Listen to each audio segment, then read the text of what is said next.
لوگ پولیس والوں پہ اعتراض کرتے ہیں، وہ تمیز سے بات نہیں کرتے، وہ یوں نہیں کرتے، وہ یوں کرتے ہیں، لیکن جو میری اپنی ایک مشاہدہ ہے نا، لوگ بھی پولیس والوں سے تمیز سے بات نہیں کرتے، یہ بھی میں نے دیکھا ہے۔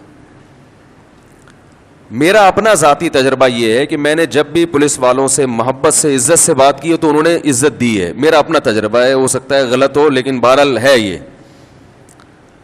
ہمارے ہاں بھی ایک دم چھوٹتے ہی بدتمیزی شروع کر دیتے ہیں اور فوراً کسی بڑے آفیسر کا حوالہ دینا شروع کر دیتے ہیں۔ ابھی میں فون ملاتا ہوں، ابھی ہمارے ایک دوست ہیں، ان کو رینجرز والوں نے روکا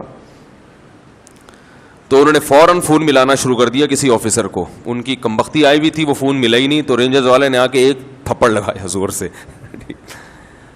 اب وہ شکایت کریں کہ رینجرز والے نے ہاتھ اٹھایا، تھپڑ مارا، تو بھائی آپ بھی تو غلط حرکت کر رہے ہو، اس نے آپ کو روکا ہے، اس کا رائٹ ہے، آپ اس کو ڈاکومنٹس چیک کروائیں، گاڑی کی تلاشی دلوائیں، یا بائک ہے تو وہ چیک، جو بھی اس کا حق ہے نا۔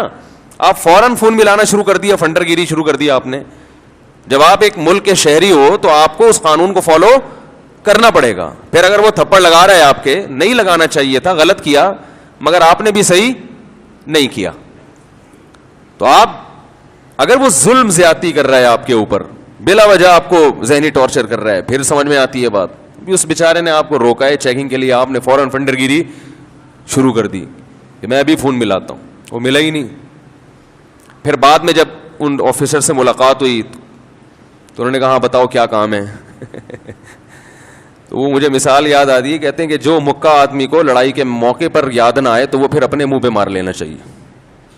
ایک آدمی کا پھڈا ہوا نا کسی سے، تو بعد میں یاد آیا، اڑے اس وقت اگر میں اس کے جبڑے پہ یہاں اس زاویے سے لگاتا تو دانت ٹوٹ جاتے، وہ تو مجھے یاد ہی نہیں رہا۔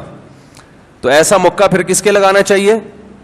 اپنے لگا لینا چاہیے کہ جو ٹائم تھا اس وقت یاد نہیں آیا، آپ مار کھا کے آ گئے، اب جو ہے اب آپ کہہ رہے ہو بھائی یہ یوں کر لیتا تو یوں کر لیتا۔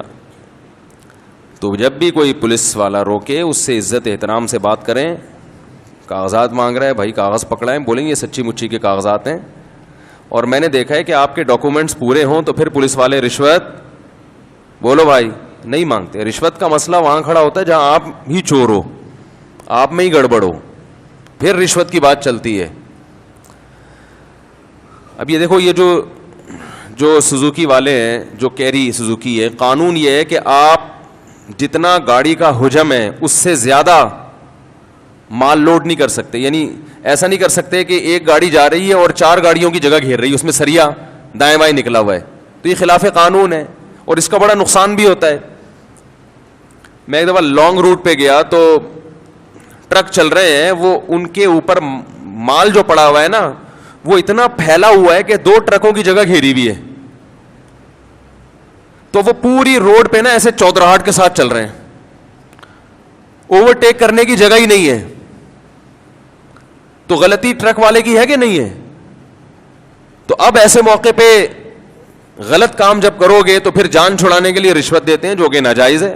تو پولیس والوں سے بھائی تھوڑا احترام سے بات کر لیا کریں، ٹھیک ہے نا؟ پھر بھی اگر وہ ظلم زیادتی کریں تو پھر بات سمجھ میں آتی ہے۔ دوسری بات یہ کہ سارے سرکاری محکموں میں برے بھی نہیں ہوتے۔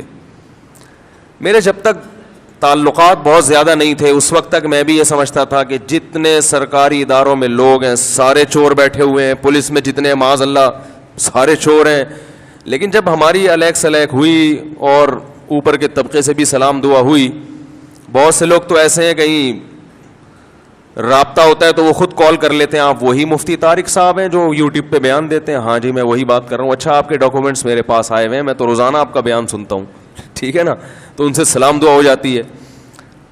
تو جب تعلقات بڑھتے ہیں تو پھر انسان کو پتہ چلتا ہے کہ سارے خراب بولو بھائی نہیں ہے۔